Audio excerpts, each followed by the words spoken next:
Welcome in the premiere episode of JJ and Luke, a podcast about football. Probably get into a little life, but we're sticking.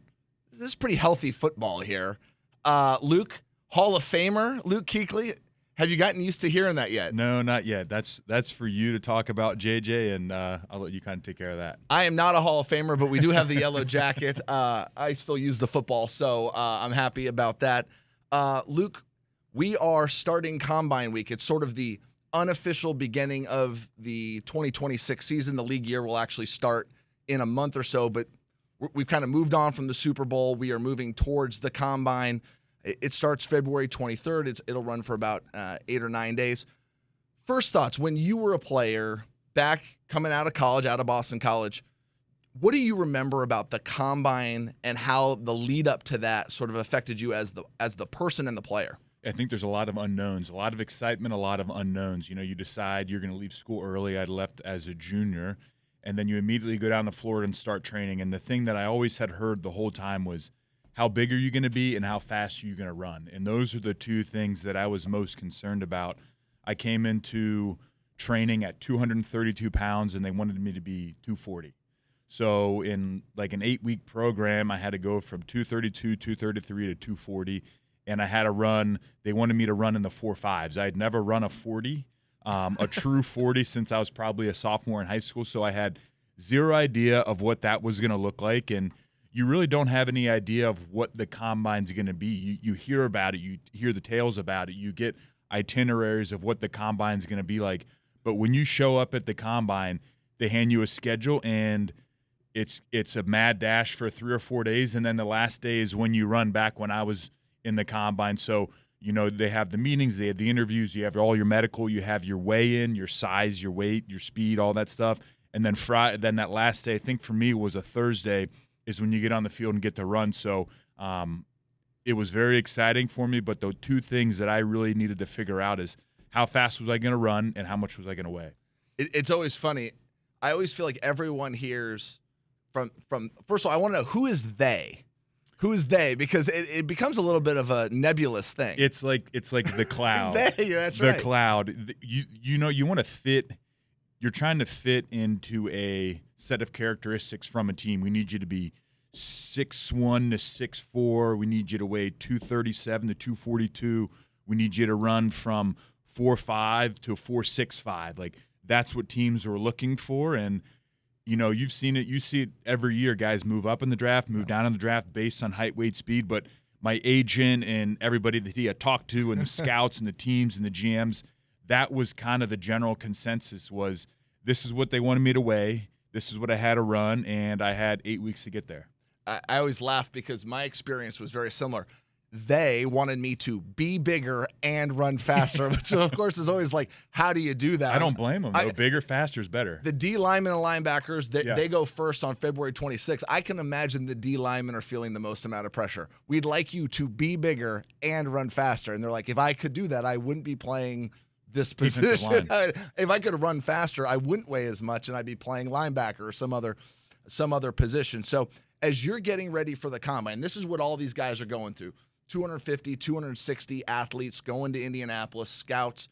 You know, I know as we're filming this on Monday, I just saw Dave Canales, Brad Idzik, Ejiro Evero. They're all leaving and trying to start to build the 2026 team, at least through the rookies.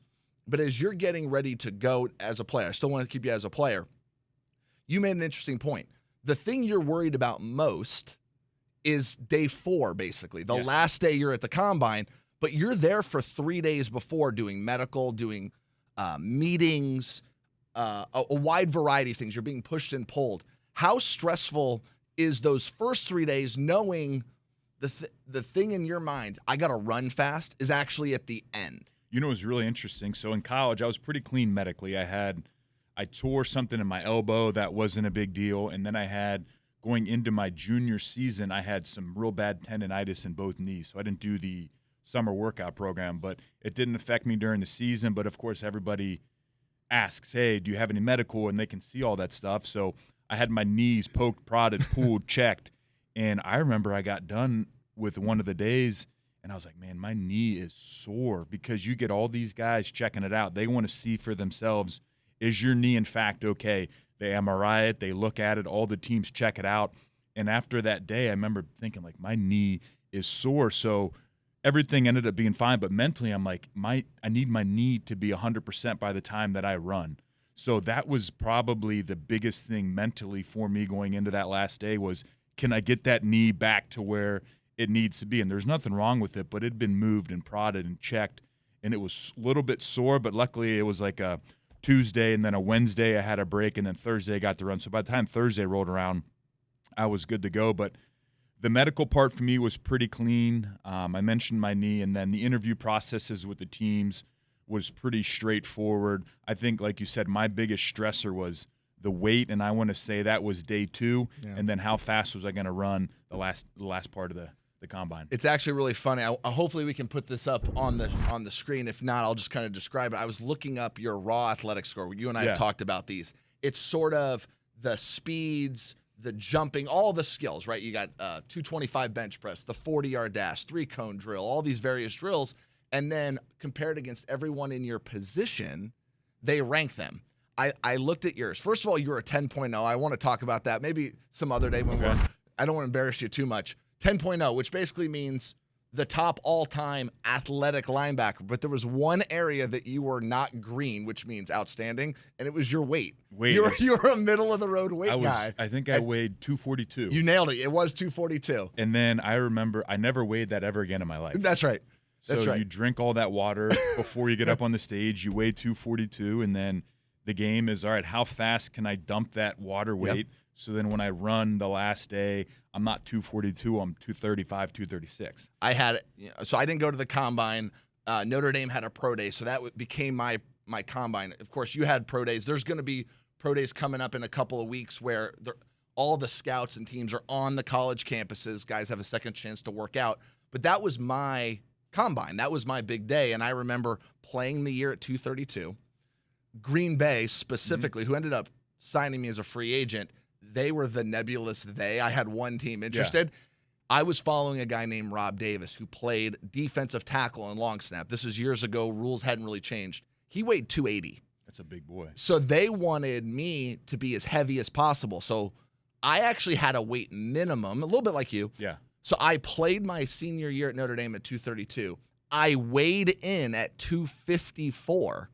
But when I actually ran my 40, I was 241. What have you played at now since then? I played between 232 and 238 basically my entire career, except for the year in Green Bay. Okay. I was hurt, but we used to have a weight minimum there. Really? Like, so right now, players in the NFL, we get weighed in on Thursdays or Fridays. We all have weight maximums. In Green Bay, for 1 year, I had a weight minimum, so we would eat as much food as we possibly could beforehand. I was like playing at like 255. Felt like I was going to throw up every day. It was gross.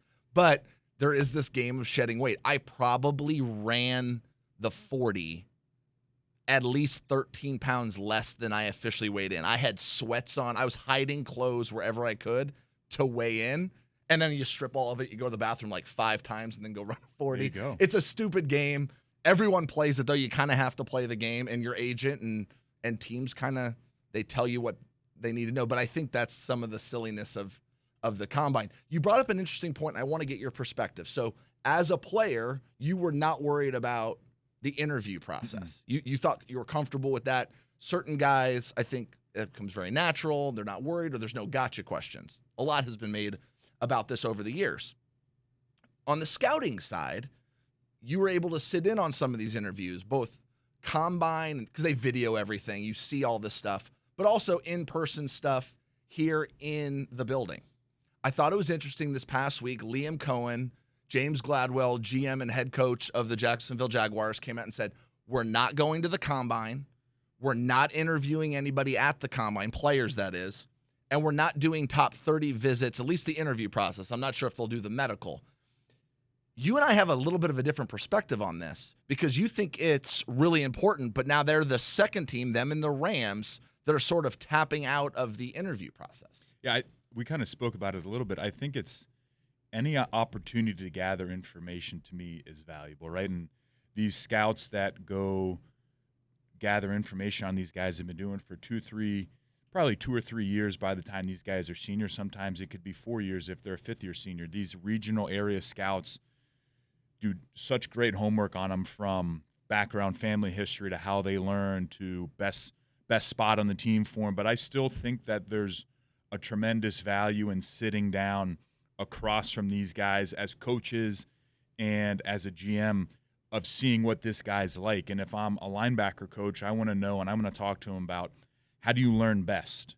I want to talk to him and say, hey, we're going to put some stuff up on the screen, talk through this defense, and see if he can understand it and if he can explain it. I think it uncovers a lot in the sense of, hey, if this guy doesn't know what's going on his college tape, do we have the ability, do we feel confident that we can get him to where we want him to be?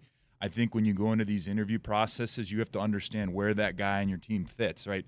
If he's a mid-round guy, a late-round guy as a linebacker, you'd probably rather have a guy that learns quickly and understands his college defense, because if he understands his college defense and he can learn quickly, he doesn't need as many reps during practice to have success if he has to go in. A guy that I always think about for us was a guy like A.J. Klein. A.J. knew everything. He didn't get a ton of reps at practice, but he knew exactly what was going on. You could slide him in. He could play Mike. He could play Will. He could play Sam.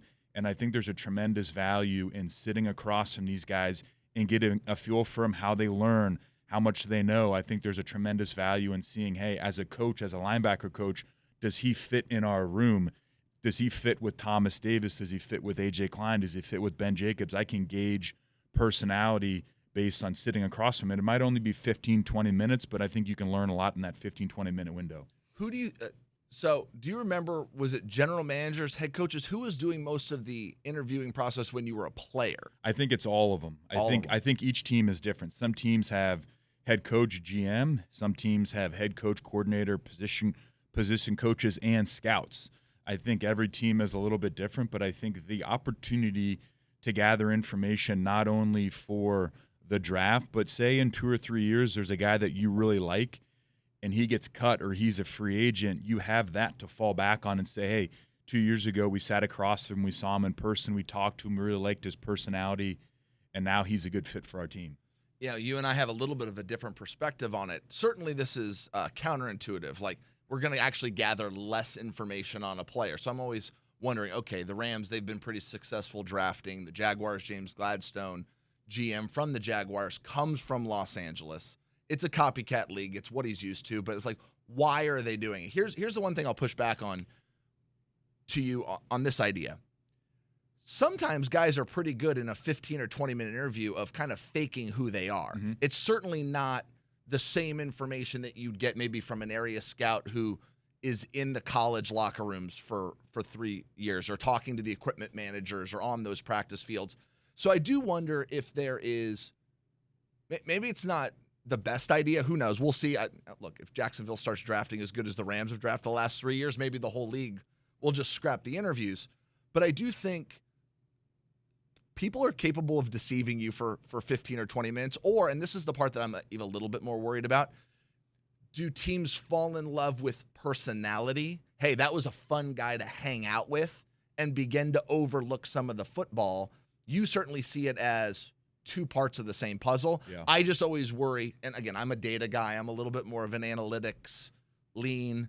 I just always wonder, I wonder if teams are worried, like the Rams, of like being deceived by great personality, so we overlook football flaws, and then we kind of overdraft guys. And I'd just be curious how much that plays into it. I think we'd both probably agree that football is a lot of things: height, weight, speed, fundamentals, scheme. But I think there's a lot on the personal side of the game. Can we get along with this guy? Can we work with him? Is he going to fit into our team?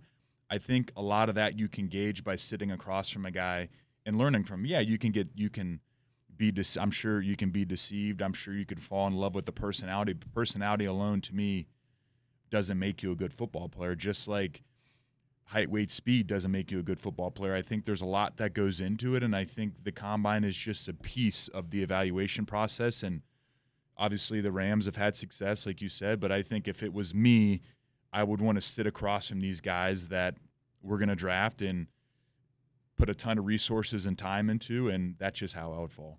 you actually brought up C.J. Henderson as an example. Yeah. You were in the front office that year, doing work on a number of the top picks. C.J. Henderson, Isaiah Simmons was the guy that came out Derek Brown's year. Those were all in that window. So we drafted Derek.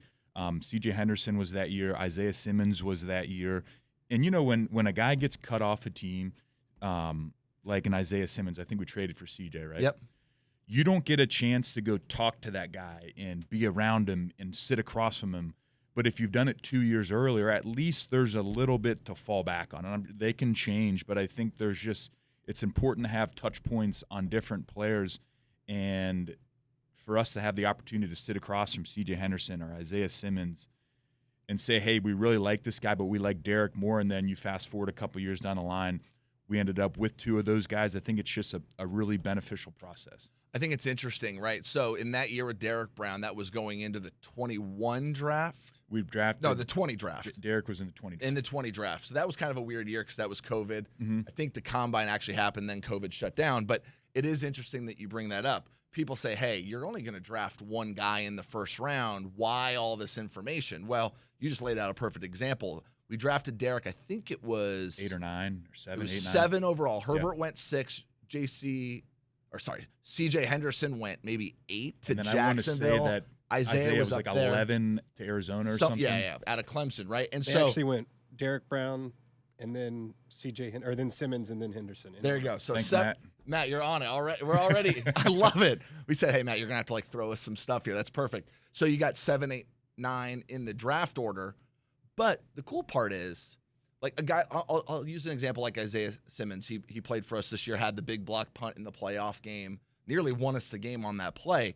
When you're at the top of the draft, like we talked about with even you are highly athletic. That's why guys are going in the first round. Those traits, those speed, that strength is what keeps you in the league. So maybe like a case like Isaiah, he's bounced around on a few teams, but man, he's still got all the athletic traits. He's still fast. He's still strong. So you're getting the personality, you're getting the fit, because you might not be able to draft him, and he might go on to have a long career someplace else.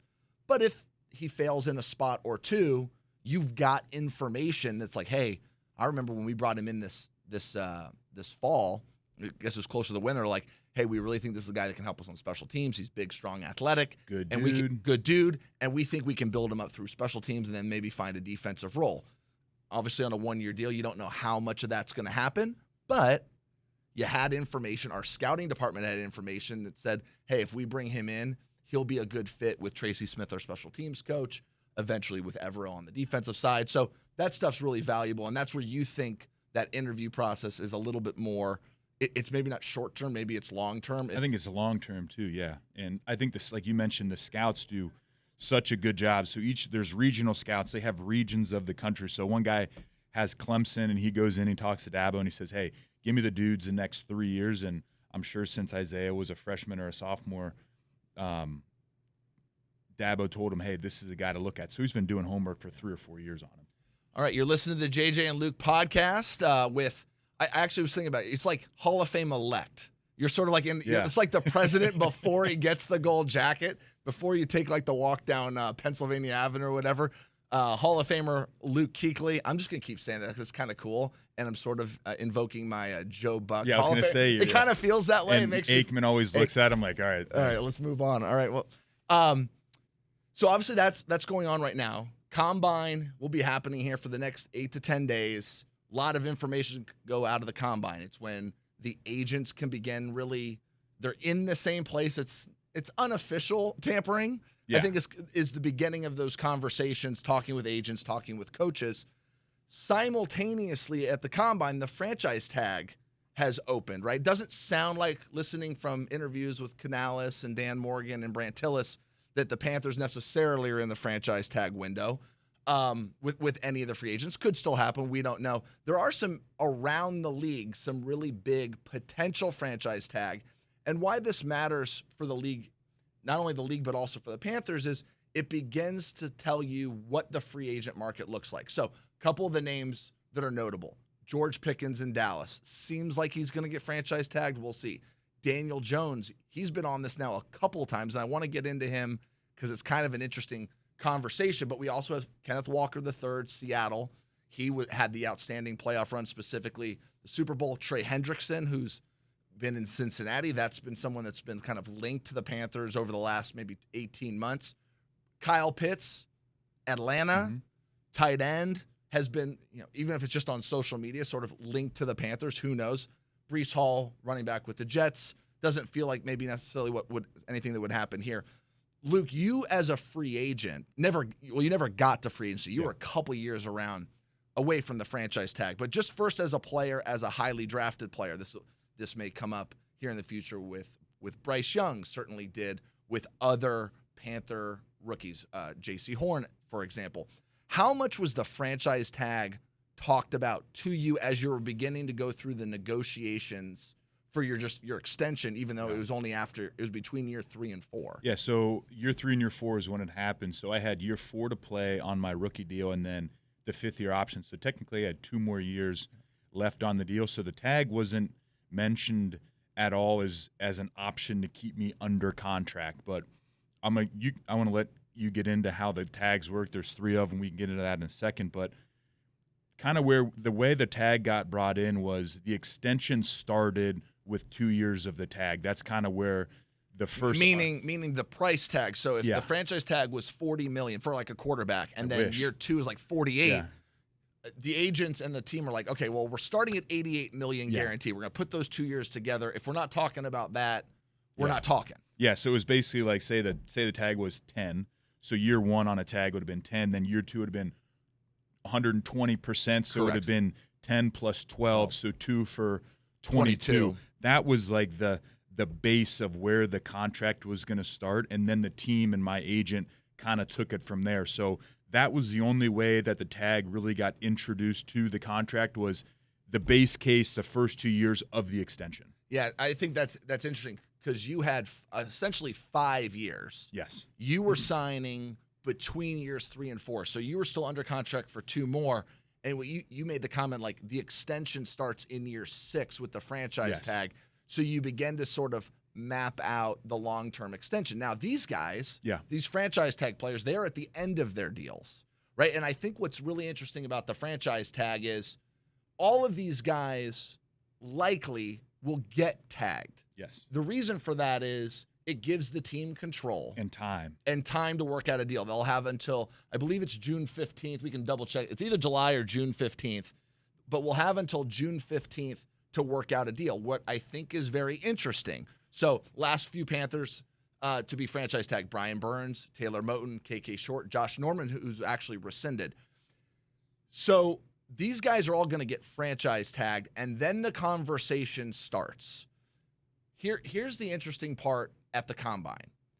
These teams are going to begin to understand, okay, I want George Pickens. I'm not the Cowboys.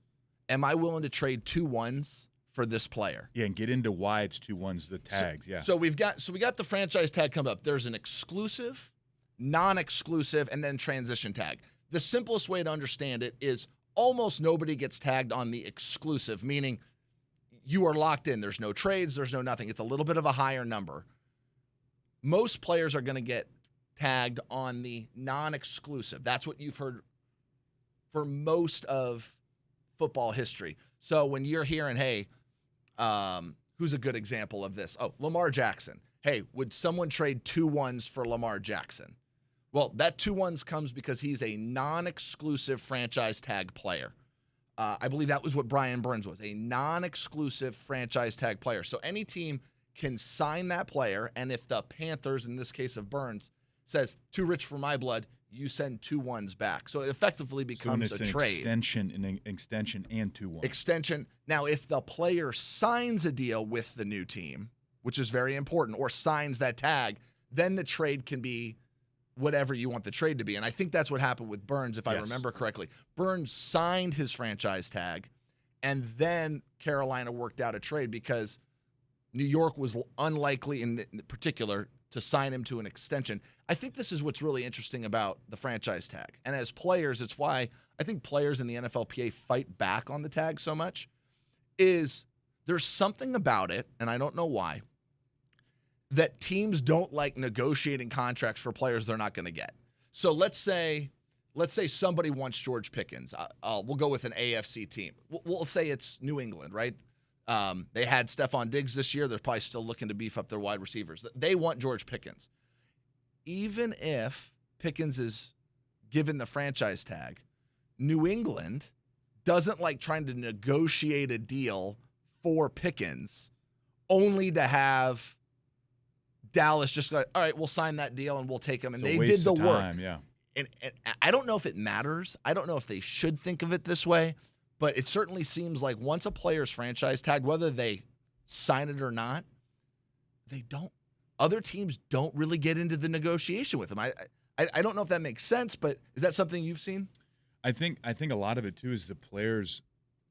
Think about George Pickens on the free agent market. His number is going to be huge on a long-term extension. I think that's why guys get a little bit miffed with it, and a lot of times these teams aren't going to let this guy walk. I don't even know when the last time the tag got put on somebody, it got negotiated, they went to a different team and then had to send 2 ones over.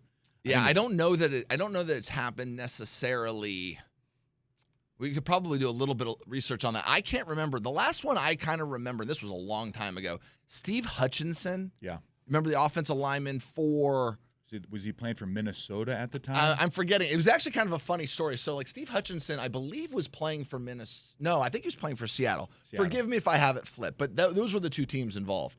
So, Hutchinson, he was on some kind of tag. He signed a deal in Minnesota, and in the contract, it said if you played more than 3 games in the state of Washington, he was due like a $20 million signing bonus, something crazy and over the top, so that Seattle couldn't match it because they'd be signing some sort of crazy deal. And he ended up going to Minnesota, and there was this sort of trade back and forth. It doesn't seem to happen because what you would have – most players are not worth 2 ones. We saw it with Deshaun Watson. That was an incredibly weird situation.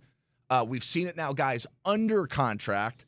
Sauce Gardner from the Jets went for 2 ones. Jamal Adams went for 2 ones. But it's pretty rare, and those guys are typically already under contract. And the big portion of their contract has already been paid, too. Correct. The original team, signing bonus, cap, we'll get into all that as the year goes on, certainly as we get closer to free agency.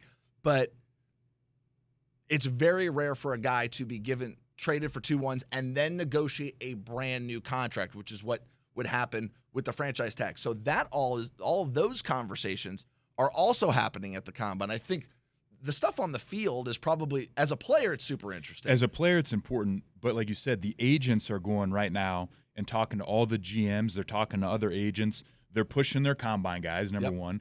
They're working on trying to figure out the soft market for free agency with their players and the GMs, and then they're trying to figure out the tag. And I think going kind of back to the tag, JJ, I think there's multiple reasons why teams tag people. I think if you look at the KK situation, same thing I think with Ryan Khalil back in the day. Yep. They know they're going to sign that guy to a long-term extension. They know they're going to do it, but what they're trying to do is get through the draft, get through the first wave of free agency with that guy on your team, and then eventually re-sign him. Give the team more time knowing that they're going to sign the guy. I think the second kind of option is what happened with Burns. We're not going to pay him, but we'd love to get something for him. So tag him, then trade him, right? And then I think option number 3 is it's almost like a prove it deal. Hey, you had a great season. We're going to tag you. We're going to pay you a bunch of money for 1 year. We need to see you do it again. I don't know how you feel about that, but that's kind of how I've seen it happen. Yeah, I think there's a few different. So, like the last one that I can remember from Carolina who played on the tag was Greg Hardy. Yes. He had one season where he boomed late in the year. I think he had like 14 sacks or something. And it was like 8 in the last 2 games, right? Yeah. He had that massive game in Atlanta. I think there was there was one other one. So it was a little bit of a prove it deal. Most guys are, again, in the history of the Panthers, right? I'm just looking at it right now. Burns was a first-round pick. Moton's a second-round pick. KK was second. Josh was a little bit different, right? So Josh would be a good example. 5th rounder, yeah. He was a 5th rounder. He was a little bit older. He had really one great year. Struck lightning fast. And so that becomes a little bit more of a prove it. That got rescinded. That's a longer conversation about how that all went down. But yes, I think there's kind of those 2 or 3 different avenues that teams will use. Certainly from the Carolina perspective, it doesn't feel like there's anyone this year that's tag worthy or where the number and the price. teams are only going to franchise tag somebody like a Derek Brown or a J.C. Horn. If that free agent market, that dollar amount is higher than the tag. So you see it. Yes. Oh, sorry. It's only going to happen in the world in which, hey, you're going to make $30 million on the open market and the tag's 25. Yes. It's only going to happen in those markets. And I do think that ends up happening in a few positions. Edge rusher, like Brian Burns, quarterback, corner, wide receiver. That's typically where you'll see him. The big dollar value guys. The big dollar value guys. And that, again, gets into a lot of the draft stuff that we can get into, again, as we get closer there. I do think it was interesting you brought up Burns, right? This goes back a couple years ago. The Giants were in a position when they were trading for him where they're not going to give up 2 1s and then pay him market rate. Mm-hmm. So that deal ends up being a second, a fifth, and some flips. But that was really important for Carolina because for a guy you're not going to re-sign and a team that was looking to add free agents, you're not going to get compensatory picks. I was going to say no comp picks, yeah. It's a way to turn valuable assets into something in the future. That 39th pick of the 2024 draft is the pick that gets traded to L.A. We end up using that to draft Jonathan Brooks. We also got a future second, which turns into Nick Scorton, and that's how you begin to rebuild your roster with guys that maybe want more than the team is willing to pay for it. But that's why you tag them, is you maintain a little bit more control. It's control. It's all control. Players don't like it. No. Players don't like it, but the team likes it. And as a fan, you like to see your front office utilizing these tools to sort of bump up and improve the roster. Absolutely. You're listening to the JJ and Luke podcast. Our inaugural show, Hall of Fame elect Luke Kuechly. We'll say that for at least a few more months. So, last thing I want to get into here, as we sort of move from the combine into free agency, I want to talk a little Panthers. We've got a number of free agents coming up. We'll see how this all happens, but just some of the notable names. It's certainly not all inclusive. Rico Dowdle, running back, had a good year. Javonte Williams in Dallas just signed a big deal. So that begins. As you're watching as a fan and go, well, I don't care what Javonte Williams makes in Dallas. It begins as a fan to say, okay, what might a market be for a guy that I'm interested in the team re-signing, that agent's looking at that, the player, and it begins to give the league parameters. Picture, that's especially Javonte. There's a difference between him and like McCaffrey, Saquon, Jahmyr Gibbs is the other guy that's going to be up. That number for those three, Gibbs, McCaffrey, and Saquon, is in like 19 to 21. Yep. And then you step down a tier and it drops drastically to guys like, well, yeah, you look at 3 for 24 versus 3 for 60. What are those guys in that $8 to $10 million range, right? We now have Williams Chuba signed for a deal around that time. Certainly, I would imagine that's something Rico's looking for amongst others. And there's these tiers that begin to set up. Interesting that Williams signs before free agency. Certainly, that means he thinks he's getting a good deal. Dallas happy to lock him up. A couple of the other Panthers that I think are, again, of note, Cade Mays. Yeah. As a center, he's a free agent for the first time. What will happen there? That tends to be one of those. Certainly is not a position that gets franchise tagged because of the dollar amount. We talked about that. But he's been now the starter kind of on and off for about a year and a half, 2 years. That's always an interesting negotiation, how the teams and the player view it. He was I believe he's undrafted, maybe a late round pick out of Tennessee, right? So guys like that, like they want to get paid, and that becomes an interesting conversation. DJ Wanham's up. Christian Roseboom, he signed as a 1-year prove it, started basically the entire season. He was kind of making the transition from special teams into a more of a defensive role. That's always very interesting.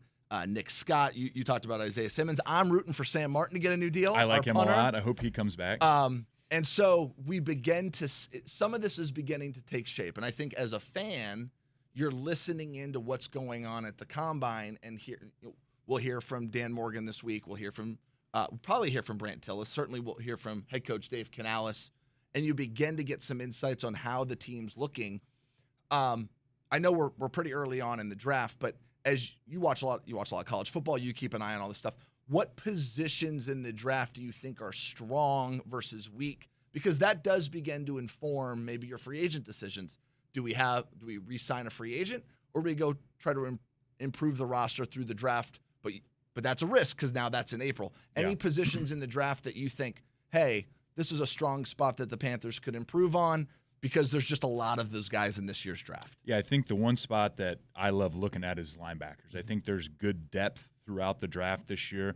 I think there's some guys that you can bring in the early rounds that will help your team early on. You mentioned Christian Roseboom's a free agent. Trevin Wallace he had shoulder surgery this offseason. Claude Cherila stepped up and did a good job. I still think that there's that room. I think they're still trying to kind of figure out how it's going to all be put together, and there's going to be some really good players in the draft this year that the team will get in front of, hopefully this week, have an opportunity to talk to, figure out where they fit the best, how well do they process. I think all of that goes into play, and I think, getting back to your initial question on the free agents, I thought Christian Roseboom, as the year went on, just rose throughout the whole year, and I think he was a good piece for us.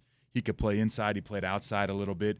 He was a good piece, and I think as we go into the draft and we go into free agency, I think the questions you ask yourself as a front office is, where does he fit and what does his market look like? Yeah. Because you would love to have a guy like DJ Wanham come back, but at what price point? Good dude, played well, had some production, but at what price point? If you can get him for league minimum, which he's not going to be, you 100% bring him back. Yeah. If he's top of the market, you don't even talk about it. So I think it takes two to tango once you get to free agency. It's not does the team like him or not like him.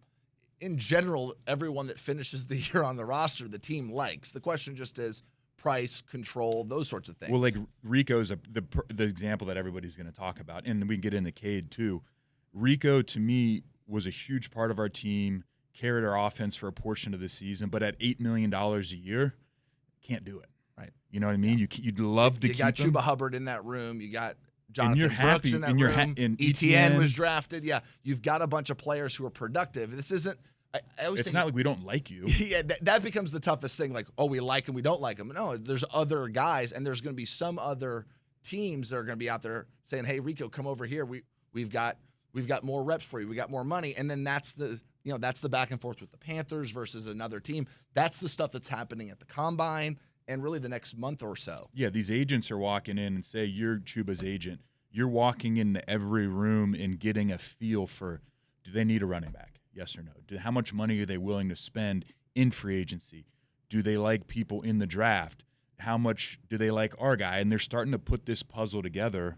And then late February, early March kicks off before that legal tampering period, they've got a really good feel for 7 or 8 teams that want their guy, 7 or 8 teams and what they're going to spend on their guy and how they fit in that offense too. Just for example, you're not going to take a guy that's a huge wide zone guy and only runs the ball and put him on a team that runs downhill power football and they need him in the passing game. Yep. That's what these agents' job is to do during the Combine. A lot of these guys already know this is, does he fit? What is his price? And does he fit that offense that they're looking to do? Yeah. Very few guys, you and I have talked about this before, there's very few guys in the NFL that just can play in any system at any position. Yeah. So much of the NFL is right fit, right system, right? And so maybe the top 10 picks in the draft could play. Myles Garrett could play in any defense. Yeah. And he could play corner. Yeah. He's just such an athletic freak. But most guys need the right fit, and that's what the teams are trying to figure out. And trust me, I'm sure the agents are trying to do the same thing. Hey, like you said, my guy's an outside zone guy, and you want him, but you want to run power football straight ahead, whether it's like pullers or like a duo where it's just a bunch of double teams and we're running straight at you.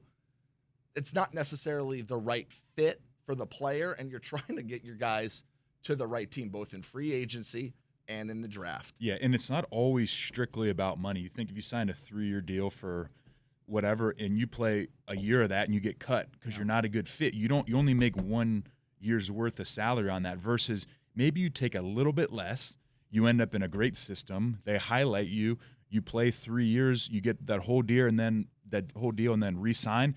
That's the agent's job. Not only get the most money, but put them in the best situation to realize that whole contract. I think that's I'll be curious your thought. This is the last thing I'll ask. I think that's been one of the advantages that we've had here in Carolina the last 2 years, going into year 3 with Canales and Dan Morgan and Brant Tillis, and really the coordinators, Brad Idzik, Ejiro Evero's back, Tracy Smith, that. The 6 most important people on the football side have all been in place now coming into year 3. I don't know that enough gets talked about when coaches change, when front office changes, schemes change, personnel begins to change, and players that maybe you signed in free agency or you drafted no longer fit the new group. And now it's like, well, why'd that player fail? Well, the scheme that they were brought in to run is no longer the scheme being run. The head coach or the GM that drafted that player is no longer here, and they have a different vision for what that position should look like. Talk to me as someone that played for Ron for all 8 of your years. Yeah, all 8 years. Played for Sean McDermott as a defensive coordinator, but then there was a little bit of change at the end. Talk to me about the value of being in the same scheme, whether it's the team you get drafted by or a free agent, how important that is not only to the productivity of the team and the player, but also just the longevity of that player's particular career. Yeah, I think so. I was, like you said, I was fortunate. The whole time I was in Carolina, McDermott was a coordinator, Steve Wilkes was a coordinator, Eric Washington a coordinator, but Wilkes was here, Eric Washington here, and Sean McDermott were here day one when I got here. So the defense really hardly ever changed. So when they drafted me, they said, this is where we envision Luke playing. And that's where I played my whole career. When we drafted Star Lutulele and K'Wan Short, they saw those two guys as playing here and here. When they drafted Josh Norman, they envisioned him playing there. What I'm getting at is my whole career, they drafted guys up front and in the back end, and they drafted backers for particular reasons, for particular traits, and allowed us to have success. And I think that's really why we had success on the defensive side of the ball. Is for 8 or 9 years we were drafting guys that fit a particular defense, fit a particular role. And when we drafted guys like Shaq Thompson, Shaq could play in a lot of systems, so maybe not a great example, but they said, all right, Shaq Thompson can have success playing in the slot. Shaq Thompson can have success playing at Sam linebacker and base, at Mike linebacker, and at Will linebacker. And so they knew where he fit before they drafted him. It's not like they put him in to a position to say, hey, we'll see if it works. And I think there's a really good situation that we've seen from last year to this year with Ajero's defense. We weren't very good in 2024. Weren't very good. Didn't have a lot of pieces that he wanted, right? Fast forward to this season, we took leaps and bounds from 24 to 25 strictly because we had a really good offseason. We drafted for positional fit and scheme fit, and our defense really has taken off. And now that those guys are all back again, we've got a whole nother cycle of free agency and draft to draft guys particular for our defense where we know we're going to, like Trayvon Merrick. Yep. We bring Trayvon Merrick in. He's going to play in the slot, he's going to play will linebacker, and he's going to blitz, and he's going to be around the ball. Guy had a phenomenal year. Yes. If we ask Trayvon to play in the post and play deep and do all that stuff, I'm sure he would have had success, but maybe not the same success that he had playing in the spot where he fits, where we have a vision for him, we allow him to play and highlight his abilities. Yeah, like this past year, right? We draft Scorton, we draft Princely, we draft Ransom, we draft. Am I missing anybody else? I feel bad if I am. Oh man. So those are the three that come to mind, right? On the defensive end. Yes. Well, those guys are drafted with very specific traits in mind. Nick Scorton's going to set an edge. He's going to be hard physical. Princely's going to be that dynamic bender coming off the edge. There's some development. Just keep teaching him the game, but he's such a raw athlete, and he's so twitchy and so long. But now he gets year 2 of doing it in the same system and the same elements. You've got Ransom playing safety. He's learning from Merrick. He's playing on special teams. Exactly, yeah. But also, whether or not Merrick was going to start as being a linebacker or moving up into those positions, it happens organically. Mm-hmm. Hey, we'll play him for 5 plays a game, and all of a sudden you look, you're like, oh, he's really dynamic near the ball. So it's a natural evolution as opposed to this full scheme change, which happens in the offseason when you're moving on from coaches and coordinators. And the reality is, and we experience this, with enough success, those changes come because coordinators become head coaches. That happened with Sean McDermott. That happened with Steve Wilkes. But in the short term, general manager, analytics, cap, contracts, Brandt, I don't want to mess up his official title, but it's like executive vice president of like everything. He's doing an awesome job here.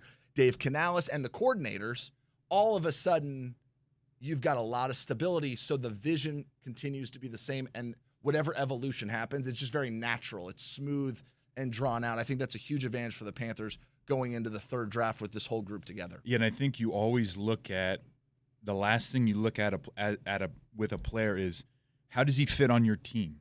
If you ask a guy to do something you know he's not good at, to me that's bad coaching and that's bad evaluation. Yeah. And I think we've done a really good job the last couple of years of, we really like this guy. This is where he fits. We're going to put him here so he has success.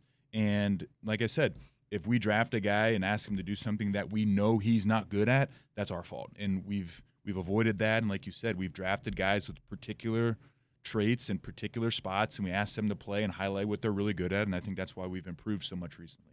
So it's an outstanding time for Panthers football. We got the combine coming up. We got free agency right on the horizon. Again, keep an eye out for what's going on in the franchise tag and all those things. A lot of information will come out during the combine. You kind of have to read through the lines, but most people are fairly transparent on what's going on. So that's a perfect opportunity if you're following the Panthers during the combine week to hit there. Luke, I think we did it. I don't know. We'll see. Episode 1. Hopefully y'all liked it. I certainly loved hearing from you, all the insights. This has been the JJ and Luke podcast here on Panthers.com, Panthers TV, all the stuff, YouTube, whatever. We'll put it on everything. Thanks so much for joining us. Luke, this was awesome. Keep pounding, huh? Awesome.